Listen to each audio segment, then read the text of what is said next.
देश के रक्षा मंत्री राजनाथ सिंह बड़वानी जिले के ठीकरी पहुंचे। खरगोन बड़वानी लोकसभा प्रत्याशी गजेंद्र सिंह पटेल के पक्ष में विशाल जनसभा को संबोधित किया।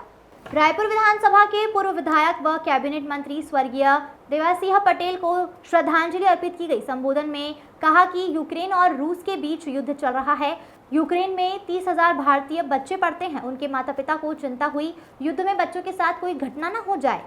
उनके प्रतिनिधि मंडल ने प्रधानमंत्री से मुलाकात की। माननीय प्रधानमंत्री ने रूस के राष्ट्रपति पुतिन और यूक्रेन के राष्ट्रपति से बात की। यह आप जानकर गौरवान्वित होंगे। 4.5 घंटे युद्ध रुक गया। वहीं कांग्रेस हमेशा नारा देती है गरीबी हटाओ। यह काम भाजपा ने किया है। हम नहीं, नीति आयोग कह रहा है 25 करोड़ लोग गरीबी से दूर हुए हैं। हम 1984 से कहते आ रहे हैं, जिस दिन संसद के दोनों सदनों में हम बहुमत मिल जाएगी, हम अयोध्या की धरती पर राम मंदिर बनाएंगे। आप लोगों ने हमें बहुमत दी, हमने राम मंदिर बनाया है। बड़वानी से दिलावर खान की रिपोर्ट। की बात कर रहा हूं। मैं याद दिलाना चाहता हूं आपको, 1984 से लगातार हम लोग कहते चले आ रहे थे, जिस दिन संसद के दोनों सदनों में हमको बहुमत मिल जाएगा, अयोध्या की धरती पर भव्य राम का मंदिर बनाने से दुनिया की कोई ताकत हमें रोक नहीं सकती।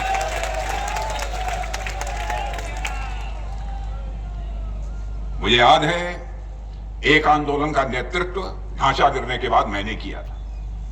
हम लोग नारा लगा रहे थे, राम लला हम आएंगे, मंदिर यही बनाएंगे। दूसरी तरफ से हमारे जो विरोधी थे वह नारा लगाते थे, लेकिन तारीख नहीं बताएंगे। माने हम मानकर चल रहे थे कि हम देश की जनता को धोखा दे रहे हैं।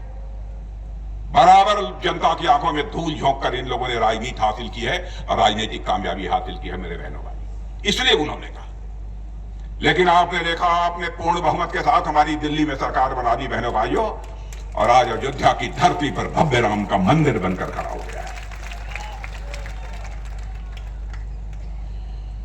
और 22 जनवरी को जो तारीख पूछते थे लोग, 22 जनवरी को रामलला की प्राण प्रतिष्ठा हमारे प्रधानमंत्री जी ने धर्माचार्यों के निर्देशन में, उनके मार्गदर्शन में कर दी। और मैं एक बात और बताना चाहता हूं, मुझे जो लगता है, हमारा जो जीवन का अनुभव है, मेरे बहन भाइयों, रामलला अपनी झोपड़ी से निकलकर अपने महल में पहुंच चुके हैं। भारत में राम राज्य का आगाज होकर रहेगा। मैं डंके की चोट पर कहना चाहता हूं। लोग कहते हैं राम राज्य किसे कहते हैं, यह तो काल्पनिक एक अवधारणा है। मैं कहता हूं राम राज्य उसे कहते हैं जब लोगों के अंदर दायित्व बोध पैदा हो जाए, कर्तव्य बोध पैदा हो जाए कि हमें क्या करना चाहिए, समाज के प्रति हमारी क्या जिम्मेदारी बनती है, देश के प्रति हमारी क्या जिम्मेदारी बनती है। जब यह लोगों के अंदर भाव पैदा हो जाए, समझ लो देश में राम राज्य आ गया। अरे राम का वनवास भी यदि हुआ था मेरे बहनों भाइयों, तो कैकेयी के अधिकार बोध के कारण हुआ था, कर्तव्य बोध के कारण नहीं हुआ था। कैकेयी को लगा कि नहीं, राम के हाथों में राजपाट नहीं जाना चाहिए, बल्कि भरत के हाथों में राजपाट जाना चाहिए। जिद ठानी उन्होंने, इसी कारण इतना बड़ा संकट पैदा हुआ था। मेरा भी मानना है कि इस देश में राम राज्य आएगा जब लोगों के अंदर अधिकार बोध नहीं, कर्तव्य बोध पैदा होगा, अपने कर्तव्य के प्रति जागरूकता पैदा होगी, देश में राम राज्य आएगा। यह कहा था, हम लोगों ने पूरा किया। जम्मू कश्मीर, जब से यह भारत बना है मेरे बहनों भाई, जम्मू कश्मीर को इन कांग्रेस के लोगों ने धारा 370 के अंतर्गत विशेष दर्जा दे दिया था।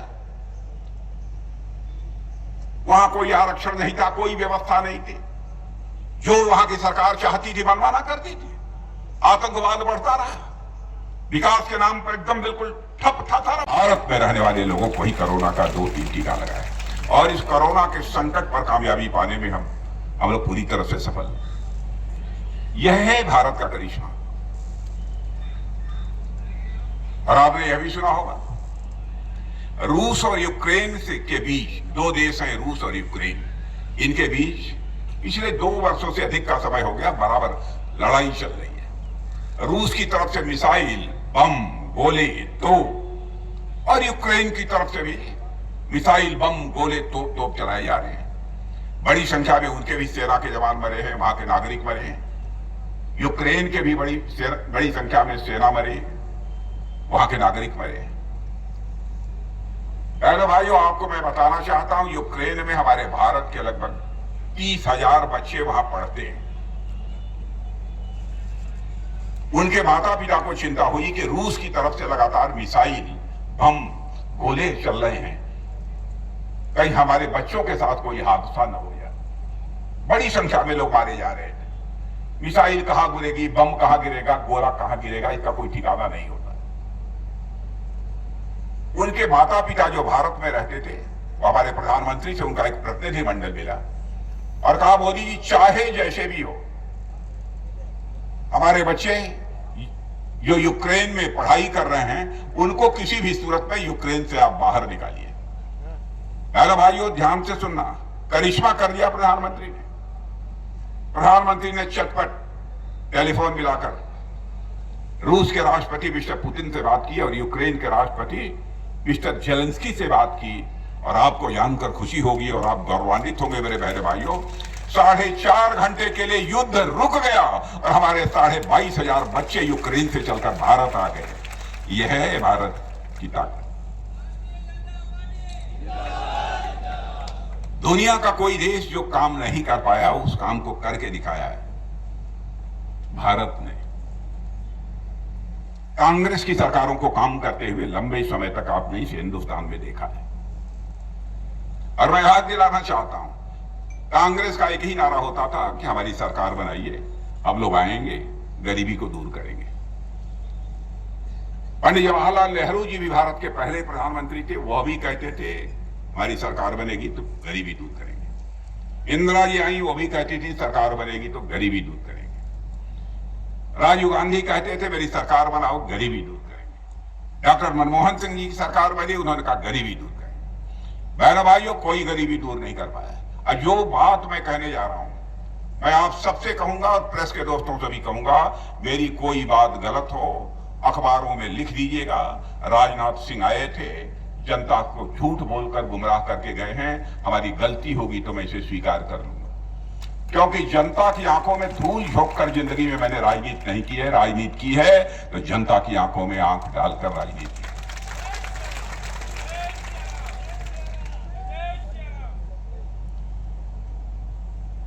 बहनों भाइयों, अद्भुत है हमारा भारत।